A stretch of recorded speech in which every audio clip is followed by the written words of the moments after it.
maleeshiyad ka tirsan kooxda al-shabaab ayaa lagu dilay howlgal ciidamada xoogga dalka Soomaaliyeed ay ka sameeyeen gobolka Shabeellada Hoose gaar ahaan deegaanka Gandarshe ee gobolkaasi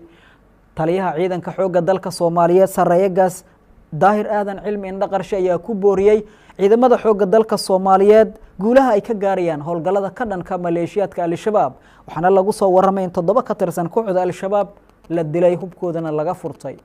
waxyaalaha waxa ka mid ah runtii guushii habeenka dawladda soo hoysay inay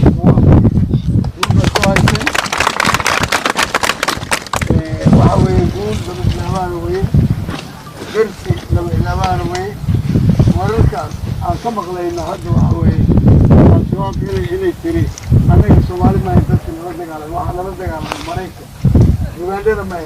كم بيجي كفل اللي شوف تسلي يعني رئيس الوزراء حاضر وزير في كاسلك والجميع برلمان هي لل everybody أما خوف كسر كمل أما يبغى دين توجيه توجيه عليه الكرم